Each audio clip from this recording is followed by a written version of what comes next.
Hey everyone, thanks for tuning into our skincare products reviews hangout here. I'm Kathy Thomas from commonskinconditions.com, and this is the very first time I'm doing a Google Hangout. And you know what? This was a lot of fun. I got a couple of the gals here that sort of spurred me on to do this. So I did take a few notes of what I wanted to be sure to cover, but I also know that you guys had a couple of questions, so let me start there.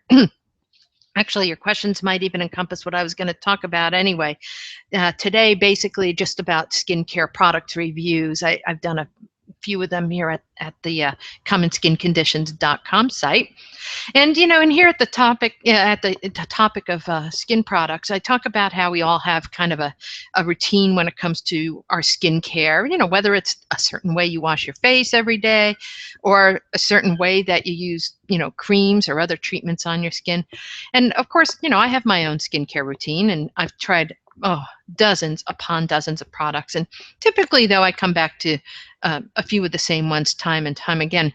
But all right, well, let's take a look. I asked you guys to just tell me where you're from. And Marissa, hi, Marissa. And Marissa is in Cleveland. Warming up a little bit, Marissa? Oh, yeah, it's okay. She says it's sunny today in the 30s. Nice. That feels warm, I know. Okay, Marissa wants to know why I don't use products with retinol. You know what? And that's a really good question. I did talk about rock a little bit, and they have retinol in their stuff.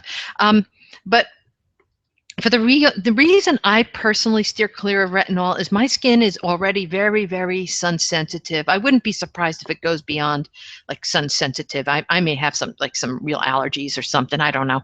But retinol, it's a derivative of vitamin A, can make your skin sensitive to the sun. You know what? I'm going to show you something. Hang on. Let's just do retinol, R-I-T-I-N-O-L, and right there. Let's look at that. Sun exposure. Here, retinol, and sun exposure. It does say, okay, look right here. It will increase your skin sensitivity to light. And this is something that I know from a fact. It doesn't help if you put on sunscreen, and they talk about that right here. It says don't use it in conjunction with sunbathing or catching some rays, even if you use a sunscreen at the same time. It's just, it really is just that simple. I'm sensitive to the sun, so I'm not going to use anything with retinol. Now, a lot of creams that have retinol are night creams. And probably for that reason, they prefer you to use it at night, so you're not going to, you're not going to hurt your skin by exposing it to the sun. So that's, I think, probably one of the reasons why a lot of the products with retinol are night creams. But yeah, I mean, if you're not as sensitive as I am, go and try some. There's a bunch of really great products. It's got some excellent effects on sunspots, skin spots, and also, your, wrinkles and whatnot. But just be careful and use it at night. All right, we got Gina from Myrtle Beach. Oh my gosh, Gina, I know that area really, really well. And your winter was pretty cold too. 60s today, yes. All right, and today being March 12th, 2015, Thursday, around 1:30 in the afternoon. Yeah, so it's I'm glad it's getting warmer for you. All right, so Gina says, Kathy, whoa, why don't you ever film yourself using the products like some of the other people on YouTube? Oh man, Gina, it's funny. I actually knew that question was going to come because none of the, I know, I make the videos. I know that you're not going to see me in the videos, and there's a reason for it. I hate being in front of the camera. I'm not photogenic to begin with. Not even a little bit. It's terrible to say about yourself, but truth is I'm just not that photogenic. And a lot of the people who do the product demonstrations, they're just more comfortable in their skin. I don't study skin products for the heck of it. It's because I've had lots of problems with my skin, and and so for me, the blog is my outlet. You know what I mean? It's a part-time thing. Of course, for me, it's like a hobby that took on a life of its own. But it's just that I love doing the demos that I've done. Like, I did this one recently this is my favorite, the Elite Serum Review.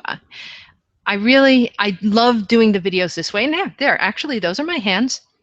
Those are my hands. They're in the video.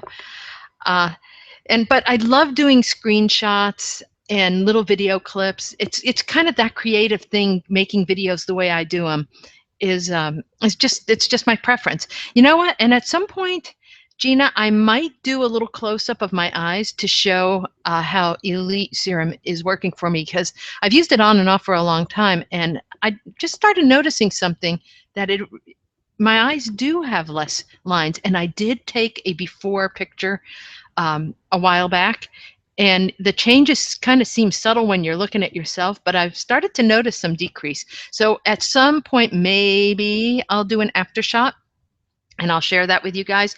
But seriously, it's just simply a matter of, I just don't like being in front of the camera. But as you noticed, I do all the voiceovers, and I love doing the voiceover. It's fun for me. Okay, so anyway, I want to mention a little, I want to get back to skincare product reviews. Now, at the site, you're going to see where I've talked about a lot of the stuff out there. You know, we got SkinCeuticals, we got, one of my favorites, I love this Juice Beauty. You'll see a whole bunch. This is a really nice line, excellent ingredients, and it's just right up my alley, cruelty-free and whatnot. You know, and of course I've got my favorites, but and I'll do some others. I'm not going to tell you do buy this or don't buy that. That's just not my style. It's sometimes I won't review something because I don't like it at all, and I'm not going to go out there and just bash a company. Everything's got its pros and cons.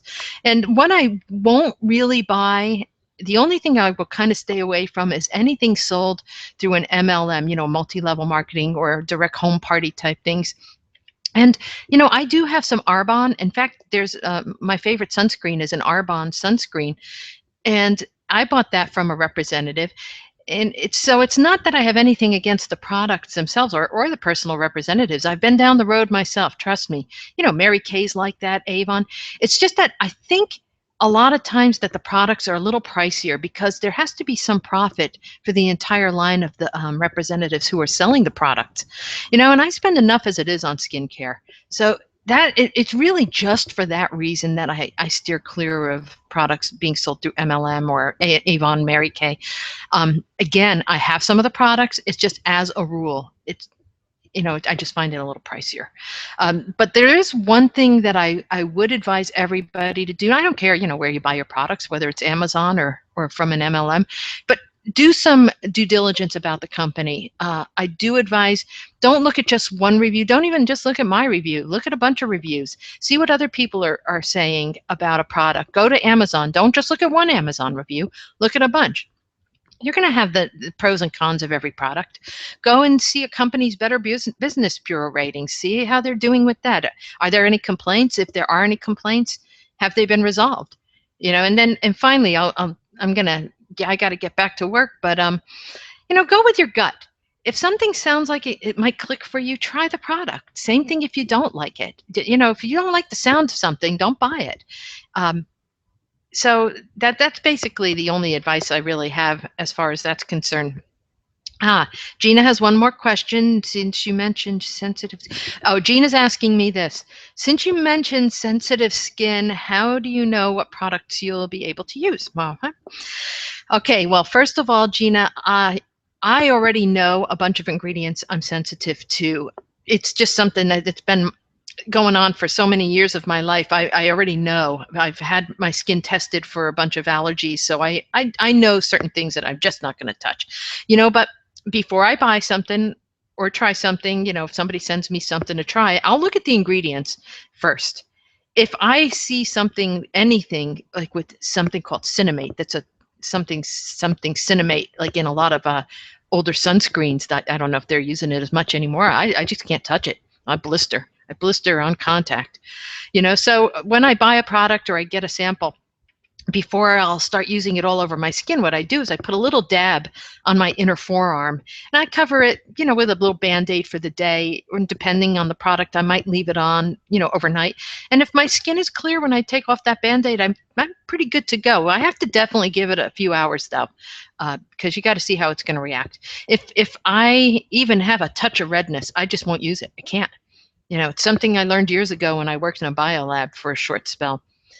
So yeah, definitely just check out the ingredients, test a little bit, on your skin before committing, and take it from there.